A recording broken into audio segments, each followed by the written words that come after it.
Halo anak-anak sekalian, kita berjumpa lagi di dalam program History. Dan dalam episode kali ini merupakan episode terakhir di tahun 1500 di zaman Renaissance. Dan hari ini kita akan membahas satu lukisan yang sangat penting yang dibuat di tahun 1536 sampai 1541. Lukisan yang dibuat selama kurang lebih 5 tahun ini adalah lukisan salah satu yang paling fenomenal yang ada dan yang menjadi lukisan yang terbesar saat itu yang ada di zaman Renaissance. Anak-anak sekalian, lukisan ini disebut sebagai lukisan The Last Judgment yang dibuat oleh Michelangelo Buonarroti. Michelangelo adalah salah satu dari 3 seniman terbesar di zaman Renaissance. Salah satunya adalah Leonardo da Vinci, Michelangelo, dan juga Raphael.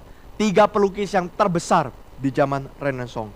Michelangelo sendiri dilahirkan di Italia dan dibesarkan di kota Florence, di mana di sana dia belajar banyak seni dari maestro. Maestro itu artinya orang yang sangat hebat di dalam hal seni, yang bernama Giotto dan Donatello. 2 maestro ini hidup di Florence, dan Michelangelo adalah seorang yang belajar dari 2 maestro agung yang terbesar ini. Michelangelo terkenal dengan karya pahatannya yang luar biasa, seperti Pieta yang dipahat tahun 1499, David tahun 1504, dan Moses di tahun 1515. Maka Michelangelo adalah seorang pemahat yang sangat terkenal, seorang yang begitu dikagumi. Dan bukan hanya itu anak-anak sekalian, dia juga terlibat sebagai salah satu arsitek dari pembangunan Basilika Santo Petrus yang terkenal. Dia mendesain kubah dari Basilika ini. Dia mendesain tampak depan dari Basilika ini. Sehingga dia merupakan salah satu seniman yang terpenting di zaman itu. Selain itu juga anak-anak sekalian, Michelangelo juga memiliki salah satu karya yang paling agung, yang paling terkenal, yang hampir tidak mungkin ada orang yang bisa melakukan hal yang sama, yaitu lukisan kolosal yang begitu dramatis dan mengagumkan di seluruh dinding Sistine Chapel. Anak-anak, kita akan lihat sama-sama ya, seperti apa lukisan itu. Dinding-dinding dari Sistine Chapel ini begitu agung, dilukiskan tentang penciptaan, tentang nabi-nabi yang ada di Alkitab. Maka seluruh dinding ini berbicara tentang firman Tuhan. Dari semua dinding ini ada satu dinding yang paling depan, yang paling besar. Maka di dinding itu dilukiskan satu lukisan yang paling penting. Salah satunya adalah lukisan dari The Last Judgment, atau lukisan penghakiman terakhir yang begitu besar. Dilukis tahun 1536 dan selesai di 1541. Bagaimana dia bisa melukis hal ini? Awalnya dia dipanggil untuk memahat patung lagi di kota Roma, karena Paus waktu itu sangat senang dengan pahatan patung dari Michelangelo. Tetapi anak-anak sekalian, waktu itu ada kegaduhan yang terjadi karena ada gerakan reformasi gereja yang cukup meresahkan kepausan. Gerakan reformasi gereja cukup mengguncang gereja Roma Katolik waktu itu, dan membuat banyak jemaat gereja mengatakan gereja Roma Katolik sudah lemah, gereja Roma Katolik harus ditinggalkan, gereja Roma Katolik sudah tidak menarik lagi. Mereka mau ikut ke dalam aliran gerakan dari reformasi gereja. Tetapi anak-anak sekalian, di tahun 1536 Paus Clemens ke-7 dia memanggil Michelangelo kembali, dan dia mau agar jemaat gereja Katolik menyadari betapa agungnya gereja Roma Katolik, betapa indahnya gereja Roma Katolik, sehingga mereka tidak akan bergabung dengan barisan dari gerakan Protestan. Meskipun anak-anak sekalian, motivasinya sedikit dipakai menentang gerakan Protestan, meskipun motivasinya sedikit tidak benar, tetapi Michelangelo akhirnya mengimplikasikan lukisannya menjadi salah satu yang paling agung sepanjang sejarah. Maka anak sekalian, dia ditugaskan oleh Paus melukis supaya jemaat tidak lari kabur ikut gerakan reformasi. Tetapi Michelangelo melukis lukisan itu bukan semata-mata untuk menarik orang tidak lari ke gerakan reformasi, tetapi untuk kemuliaan Tuhan. Maka dia dengan berani melukis lukisan yang bahkan dianggap oleh orang waktu itu sangat kontroversial, sangat bertentangan dan sebagainya. Akhirnya dia melukiskan itu. Di usianya waktu itu sudah berumur 60 tahun. Dia bukan anak muda, dia bukan anak kecil, dia bukan orang yang bisa aktif bergerak. Dia sudah umur 60 tahun, sudah mulai susah bergerak. Tapi dia harus melukis lukisan yang besarnya 13,7 meter kali 12,2 meter. Anak-anak sekalian, dia mesti naik 13 meter. Anak bisa bayangkan ya, rumah kita pun gak ada tingginya 13 meter anak-anak sekalian. Gak ada. Dia mesti naik 13 meter. Kadang-kadang waktu dia melukis, dia sempat jatuh dari atas. Kepleset, dia salah pijakan, dia jatuh ke bawah. Akhirnya tangannya cedera. Waktu tangan kanannya cedera, dia tetap harus melanjutkan lukisan karena paus yang minta. Maka dia melukis pakai tangan kiri. Dia sampai tiduran di atas ceiling itu, di atas langit-langit dari Sistine Chapel itu. Dia sampai tiduran, dia sampai melukis terus. Dan salah satunya dia juga melukis lukisan The Last Judgment ini. Dan akhirnya keindahan dari lukisan ini sebanding dengan perjuangannya yang begitu sulit. Beberapa kali dia jatuh, beberapa kali dia seperti yang menyerah, beberapa kali dia merasa dia tidak mampu lakukan itu. Karena dia harus melukis dengan teknik fresko. Fresko itu apa? Fresko itu adalah kita sambil kasih lapisan semen di tembok itu, sambil kita lukis. Supaya lukisannya menyerap ke semen itu, dan ketika mengering, lukisan itu tidak cepat pudar. Anak-anak sekalian, ada seorang pelukis bernama Leonardo da Vinci. Leonardo da Vinci pernah melukis satu lukisan yang begitu terkenal yang disebut sebagai The Last Supper. Anak-anak tahu ya, lukisan yang hampir semua orang Kristen tahu. Perjamuan terakhir dari Tuhan Yesus. Waktu dia melukiskan The Last Supper di satu dinding yang ada di satu biara, dia tidak pakai teknik fresko. Maka akhirnya sampai hari ini lukisan ini sedikit memudar catnya. Bahkan kalau tidak dijaga, lukisan ini bisa hilang, bisa habis karena memudar catnya. Tapi kalau dengan fresko seperti yang dilakukan oleh Michelangelo, sampai saat ini kalau kita pergi ke Vatikan, kita lihat ke Sistine Chapel, maka kita bisa tetap melihat lukisan itu begitu indah karena dia pakai fresko. Tetapi waktu lukis pakai teknik fresko, dia harus melukis dengan cepat. Karena kalau semennya sampai keburu kering, dia tidak sempat melukis dengan cepat semuanya jadi, maka dia harus bobok ulang lagi. Tembok itu, semen itu harus dia bobok, dia hancurkan, dia buat ulang lagi. Dan itu memakan waktu yang sangat banyak.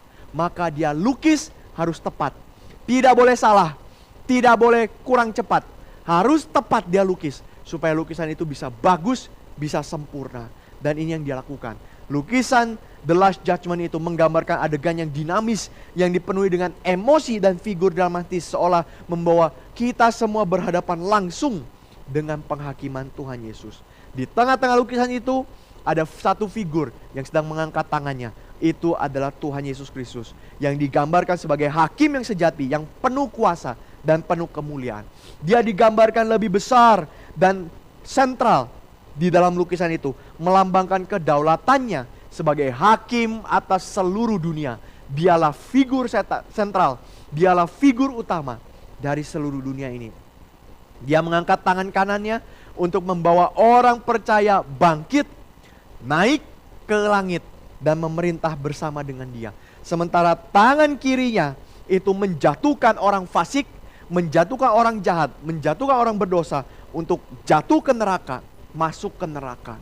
Maka anak-anak bisa lihat ya lukisan ini. Di sekeliling Tuhan Yesus terdapat para malaikat, terdapat banyak orang-orang kudus yang memperlihatkan penyiksaan yang membunuh mereka.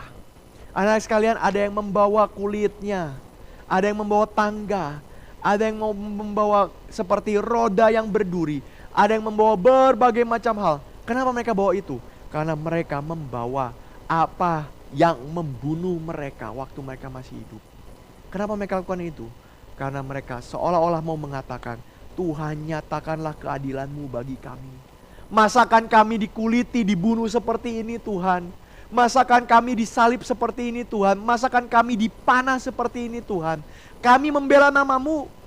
kami ingin meninggikan Engkau Kristus, nyatakanlah keadilan-Mu bagi kami. Maka orang-orang kudus itu mengatakan hal demikian. Di tengah-tengahnya terdapat beberapa tokoh yang terkenal dengan simbolnya, yaitu misalkan Rasul Petrus dengan simbol dia membawa 2 kunci. Ya, karena di dalam terjemahan atau tafsiran gereja saat itu, Petrus dipercayakan kunci kerajaan surga dan kunci yang ada di dalam dunia ini. Maka dia bawa 2 kunci. Kemudian ada Andreas yang sedang membalikkan badannya, dan ada salib yang sedang dia pegang. Salibnya bentuk X. Kenapa bisa begitu? Karena di dalam tradisi gereja dipercaya Andreas mati di salib dengan bentuk X itu. Kemudian ada satu lagi yang seperti sedang membawa kulitnya, seperti sedang membawa topeng ya. Kalau anak-anak lihat di situ ada topeng seperti ada kostum begitu ya. Itu bukan kostum, itu kulit manusia. Kenapa digambarkan seperti itu? Karena itu adalah Bartolomeus yang dipercaya oleh gereja, dia mati dikuliti waktu dia masih hidup. Ini ketidakadilan yang terjadi kepada para rasul, dan mereka menuntut keadilan daripada Tuhan. Terlihat pula anak-anak sekalian, ada para malaikat di bagian bawah sedikit. Ada para malaikat yang meniup sangkakala sekencang-kencangnya untuk membangkitkan mereka yang mati. Dan memulai hari penghakiman ditiup kencang sekali, sampai terlihat mulut yang menggebung begitu besar. Kemudian kita melihat dari orang-orang yang ada di bagian neraka, tidak ada sukacita bagi mereka yang diseret ke neraka. Postur tubuh mereka menggambarkan hancurnya kemanusiaan yang dipenuhi ketakutan. Michelangelo menyertakan berbagai makhluk mengerikan di bagian bawah lukisan. Makhluk aneh ini menambah rasa kengerian dan keputusasaan yang dialami oleh orang-orang yang berdosa, orang-orang yang terkutuk itu. Sedangkan orang-orang yang diselamatkan, wajah mereka terfokus untuk memuliakan Kristus. Maka semua wajah mereka melihat kepada Tuhan Yesus, figur yang ada di tengah. Karena mereka menantikan apa karya, apa pekerjaan, apa penghakiman selanjutnya yang akan Tuhan Yesus lakukan. Di bagian atas, kiri pojok atas, terdapat orang-orang yang membawa salib, dan ada yang membawa mahkota juga. Ini melambangkan segala kuasa layak diterima oleh Kristus untuk menghakimi, karena dialah yang telah menebus dunia dengan mati di atas kayu salib. Maka anak-anak sekalian, ini lukisan yang sangat luar biasa, mengajak kita untuk merenungkan hidup kita di hadapan penghakiman Tuhan. Ketika lukisan ini diresmikan, ini menimbulkan kehebohan yang sangat besar, karena seluruh tokoh digambarkan telanjang. Akhirnya banyak perdebatan, karena mereka merasa, kenapa di tempat ibadah kok gambarin orang telanjang? Harusnya di tempat ibadah tidak gambarin orang telanjang dan sebagainya. Tapi Michelangelo sengaja menggambarkan demikian. Bukan untuk mengumbar ketelanjangan, bukan. Bukan untuk mengumbar pornografi dan sebagainya, bukan. Tetapi ini merupakan tanda di hadapan Tuhan tidak ada apapun yang tertutupi. Kita akan berhadapan dengannya hanya dengan keindahan tubuh yang Tuhan sudah ciptakan. Gak ada yang tutupi kita. Dan keindahan inilah yang ada di depan Bapa di surga sebagai satu keindahan yang diciptakan oleh Tuhan. Namun anak-anak sekalian, seiring berjalannya waktu, Paus akhirnya meminta, karena banyak yang protes, banyak yang komplain. Paus akhirnya meminta murid dari Michelangelo, yaitu Daniel de Volterra dan Girolamo de Fano. 2 orang ini murid dari Michelangelo untuk melukiskan kain yang menutupi ketelanjangan seluruhnya. Jadi anak-anak kalau lihat lukisan yang sekarang sudah banyak semua ditutupi oleh kain, itu dilukis ulang oleh murid-murid dari Michelangelo. Bukan lukisan asli Michelangelo, karena lukisan asli Michelangelo seluruhnya telanjang. Tetapi murid-muridnya melukiskan kain dan sebagainya untuk menutupi ketelanjangan orang-orang itu. Dan di dalam suasana yang megah dari Sistine Chapel, mahakarya Michelangelo ini terus memikat dan menginspirasi orang seluruh dunia.